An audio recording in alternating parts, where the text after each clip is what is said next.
Once upon a time, a carpenter named Ali Baba lived with his wife in a forest in the Middle East.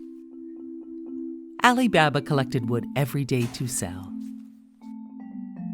Ali Baba did not earn very much money, but did the best he could to provide for his family. One day, while collecting wood, Ali Baba heard the sound of many horses approaching. He tied up his donkey and hid behind a tree.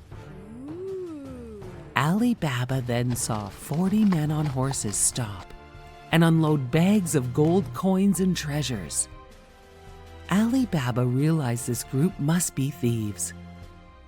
Just then, one of the men moved towards a large rock and started to shout, "Open sesame!" Suddenly, the large rock moved and revealed a cave. All the thieves loaded their bags into the cave. The rock closed over the cave opening after the thieves left their bags of treasure. The leader yelled, "Close sesame!" and the rock sealed the opening. The thieves left and Ali Baba could not believe what he had just seen. He ran over to the rock and yelled, "Open sesame!" The rock opened to reveal the cave. Ali Baba crept into the cave and was overwhelmed when he saw all the gold coins and treasures in the cave. He filled 3 bags and ran out of the cave. Just like the thief, Ali Baba shouted, "Close sesame!" The rock sealed the cave. Ali Baba loaded up his donkey and headed home to surprise his wife with all the treasures. His wife could not believe it. Ali Baba told her the whole story about the thieves and the cave. His wife wanted to see how much money they had. Ali Baba suggested they bury their newfound treasures. Ali Baba's wife agreed, but knew they needed to count the gold coins with a money cup first. She told Ali Baba they should borrow a money cup from his rich brother Kasim. Ali Baba warned his wife not to say a word about the treasure to anyone. Despite his warning, Ali Baba's wife secretly went to his brother Kasim's mansion and asked to borrow the money cup. Kasim lent her the cup but was suspicious, as he knew Ali Baba had no gold. He was just a poor carpenter. He secretly found out when Ali Baba's wife returned the cup that she had used it to measure gold.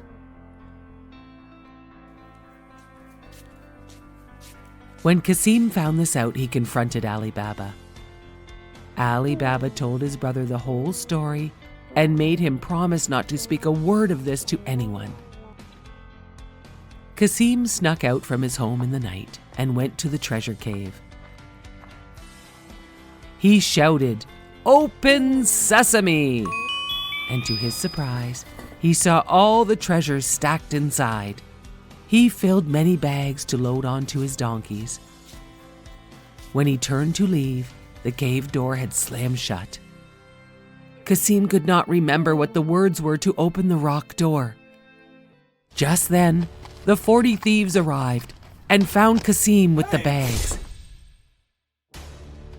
They killed Kasim. Kasim's wife was worried when her husband disappeared. So she went to Ali Baba. Ali Baba knew where to look, and he visited the cave. Ali Baba found his dead brother. He told Kasim's wife about what had happened and offered to help her run his rich brother's business. Ali Baba and his wife moved into the mansion and helped Kasim's wife. Meanwhile, the thieves still wanted to find that treasure that had been stolen from their cave. They heard stories of a wealthy man, Ali Baba. The leader of the thieves devised a plan to sneak his thieves into the mansion, hidden away in olive oil barrels that he would sell to Ali Baba. His plan worked. But while Ali Baba and the thief were talking, Kasim's wife discovered the hidden thieves. She poured hot boiling oil into each barrel, and all the thieves died. The leader of the thieves was so scared, he ran out of the castle, never to return again. Ali Baba and his family lived a prosperous and happy life forever. A long time ago, a beautiful young woman was forced to live in an enchanted castle with a hideous beast. Belle had agreed to be his prisoner in place of her father. Belle soon discovered that she and the beast were not the only people living in the enchanted castle. To her surprise, she found out that the former servants of the castle had been magically transformed into everyday objects: a teapot, a teacup, a candelabra, a clock. Meanwhile, the beast was very nervous. A long, long time ago, the evil witch who had turned him from a handsome prince into an ugly beast had warned him that he must learn to love and be loved to break the spell and turn back into a handsome prince. He had lost all hope until he met Belle. He was afraid she would never ever see him as a prince, but only as a monster. "She is so beautiful, and just look at me," he shouted to the servants. Mrs. Potts, the teapot, told him, "You must help her see past all that," she said. The candelabra agreed with Mrs. Potts. They told the beast to be a gentleman, compliment her, be kind, gentle, and sincere, but mostly to control his temper. The beast invited Belle to dinner, but she said, "No, thank you." The beast got very angry and roared, "If she doesn't eat with me, she doesn't eat at all." Despite their master's orders, Mrs. Potts secretly fed Belle dinner. Mrs. Potts and the other servants entertained Belle, and they all laughed and sang, "Be our guest." Belle was very fond of all the servants, but wanted nothing to do with the beast. Only after he proved that he cared by protecting her from the wolves did she begin to trust him. Slowly over time, they became friends.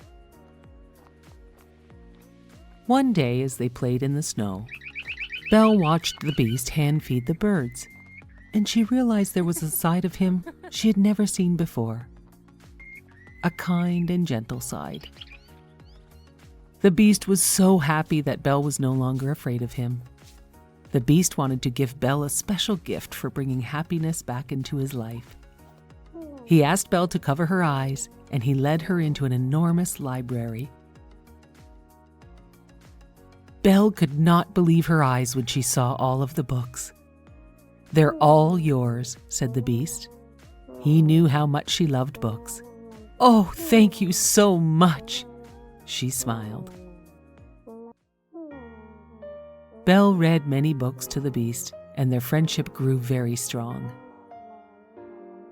They each found they could talk and laugh with each other as they could with no one else. One night, a very special evening was planned.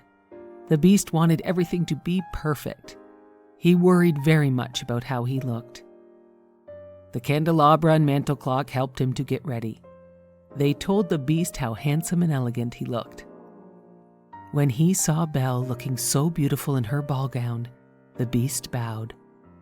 At dinner, the beast was the perfect gentleman, and when Mrs. Potts began to sing a love song, the beast asked Belle to dance. She said yes, and they danced in each other's arms. The servants watching from the doorway were so happy for the beast.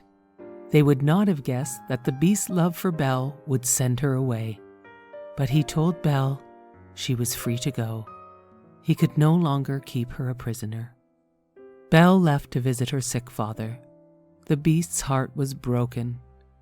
Villagers attacked his castle and he could not fight. He let them come in. Belle realized she belonged with the beast and returned to find him. Belle found the beast wounded and dying. "At least I get to see you one last time," said the beast, gazing into Belle's eyes. "No," cried Belle. "I love you." All of a sudden, a great beam of light beamed down on the beast. He returned to his human form.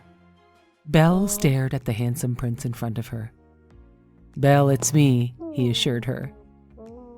Looking deep into his eyes, she saw her friend's gentleness and love. "It is you," Belle cried, and she kissed him joyfully. Fireworks lit up the sky, and all the servants became humans again. To celebrate this great event, the prince and Belle had a fantastic ball in their shining perfect castle. Belle wore her stunning evening gown, and the prince looked handsome and dashing. All the servant friends attended the grand ball as well. Belle and the prince danced in each other's arms all night. It was very clear for all to see how much they were in love. Belle and the prince lived happily ever after. Once there was a little farm with a pond full of geese and ducks.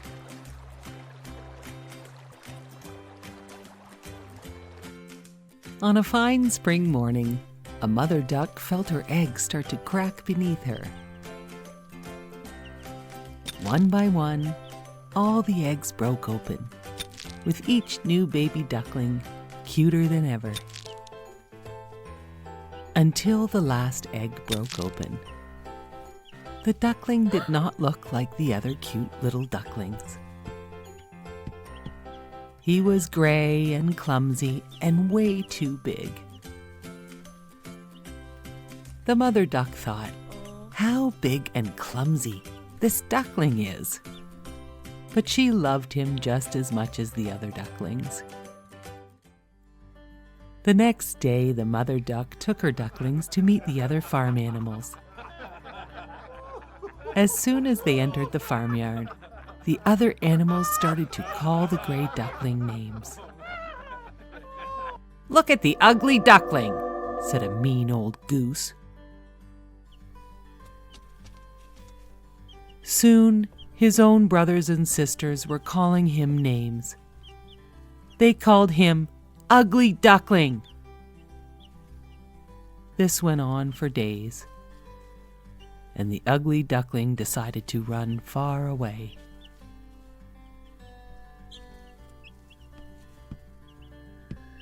He ran deep into the field. He finally came upon a pond full of geese. It was nighttime, so he fell asleep in the tall grass surrounding the pond. In the morning, the ugly duckling was just about to meet the geese when they were scared by a hunter and his dogs. The ugly duckling stayed in the long grass and hid from the hunter and his scary dogs. When he was sure they were gone, he started to walk towards a cottage he could see. An old woman lived there with her prize hen and cat.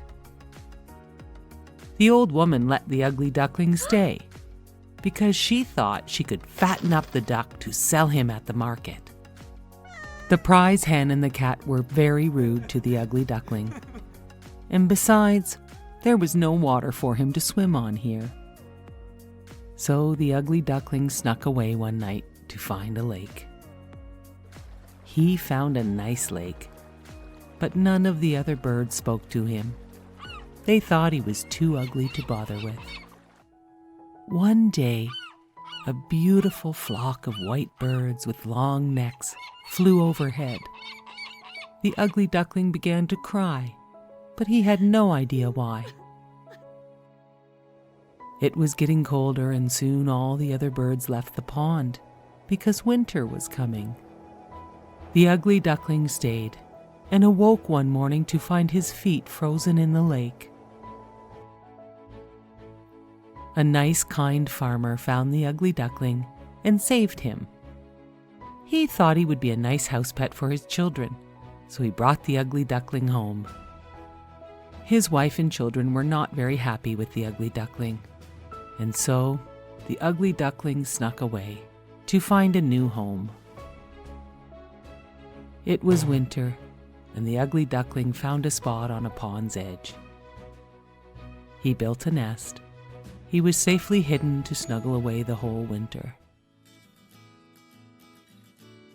Finally, spring arrived, and the pond thawed. The ugly duckling spread his wings. He found his wings grew very strong during the winter. The ugly duckling landed gracefully on the lovely pond. Just as he landed, he noticed 3 snowy swans near the pond's shore. He felt the same way he had had the first time he saw them fly overhead. The ugly duckling slowly swam over to meet the swans.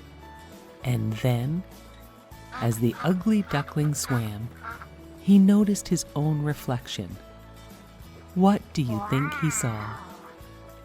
His own reflection was that of a beautiful white swan. You see, over the winter, the ugly gray duckling had grown into a beautiful, white, graceful swan. And he was the most beautiful bird of all. The new swans welcomed their new swan friend. The swans were so very nice to the ugly duckling, who was now a stunning white swan. The ugly duckling promised himself he would never forget the lessons he had learned as a young ugly duckling, as he lived happily ever after with his new family on the beautiful pond.